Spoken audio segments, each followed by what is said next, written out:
Hello, bachcho, let's see the question. So the question is saying the experimental value of the colligative properties of many solutes in the solution resemble the calculated value of colligative property. However, in the same cases, the experimental value of colligative property differ widely that those obtained by calculation, such as experimental value of colligative properties are known as abnormal values of the colligative property. Cause of the abnormal value of colligative properties are dissociation of the solute. It increases the colligative property. Example, dissociation of KCl, NaCl, etc. in water. Second, association of solute, it decreases the colligative property. Example, dimerization of acetic acid in the benzene. Basically क्या बोला कि जो हम experimental value calculate करते हैं colligative property की और theoretical value calculate करते हैं, कई बार वो सेम होती हैं और कई बार वो सेम नहीं होती, तो उसको क्या बोल देते हैं हम, abnormal values of colligative property. Dissociation of solute के केस में वो इंक्रीज हो जाती है और एसोसिएशन के केस में वो क्या हो जाती है, कम हो जाती है. अब मेन क्वेश्चन क्या बोल रखा है, for different 100 ml solution are prepared by mixing 1 gram each of NaCl, NH2 twice CO, basically urea, Na2SO4, K for FeCN6 at the temperature T. Correct order of the osmotic pressure is. Basically हम यहाँ पे osmotic pressure correct order बताना है. So what could be the key concept over here? So the key concept over here is osmotic pressure. Osmotic pressure. देखो अगर बात करो osmotic pressure को हम डिनोट करते हैं पाई से, तो पाई क्या होता है, ICRT. यहाँ पे I क्या होता है, वांट ऑफ फैक्टर, C क्या होता है, कंसंट्रेशन, R होता है गैस कांस्टेंट, T होता है टेम्परेचर. अब हमें किस किस को कंपेयर करें, चार की. देखो सबके लिए हमारा क्या सेम होगा, वॉल्यूम सबकी सेम है, वॉल्यूम R और T क्या सबका सेम है. तो यहाँ से ये सब कैंसिल आउट करेंगे जब हम रेशो निकालेंगे या फिर इसको अरेंज करेंगे करेक्ट ऑर्डर में. तो हम पाई को कैसे निकालेंगे, पाई आई, सी क्या होता है, मोल्स अपॉन में मोल्स डिवाइड बाय वॉल्यूम. तो वॉल्यूम भी सबकी सेम है, तो हम क्या करेंगे सबके हम आई मल्टीप्लाई उसको कर देंगे मोल से.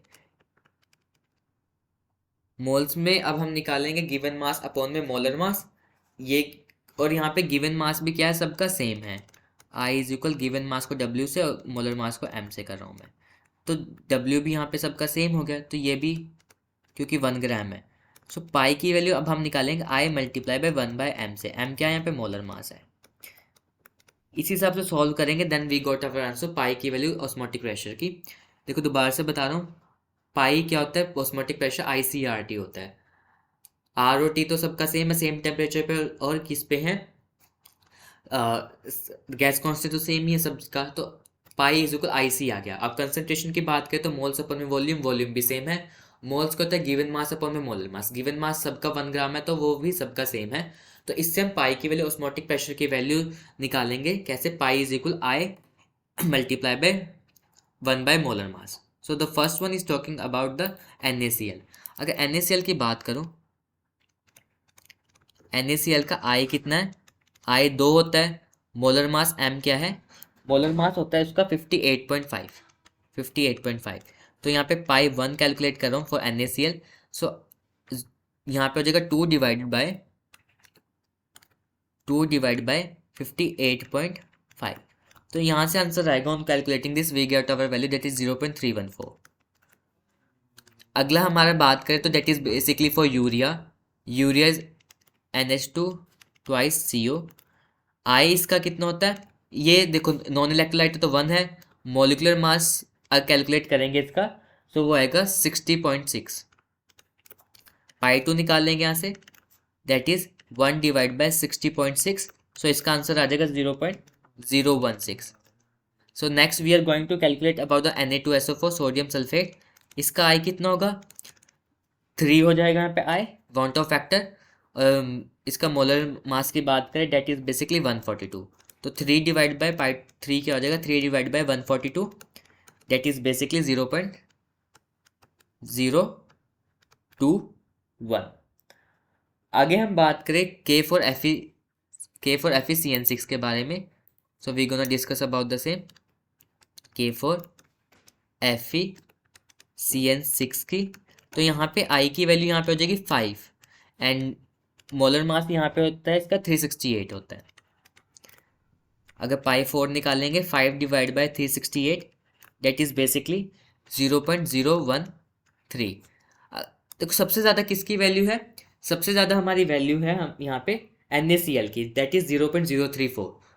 तो यहाँ पे पाई 1 सबसे ज़्यादा है, ठीक है।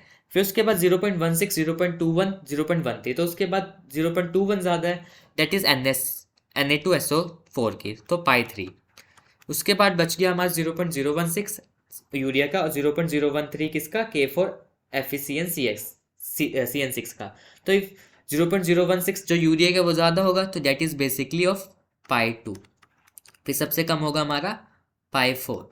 इसी हिसाब से अगर अरेंज कर, सबसे ज़्यादा NaCl का, NaCl के बाद Na2SO4 का, उसके बाद यूरिया का, देन हमारा K4FeCN6 का। तो ये ऑप्शन हमारा बी में है। तो इस हिसाब से हमारा आंसर क्या हो जाएगा, आंसर हो जाएगा B. Hope this is clear to you, thank you so much.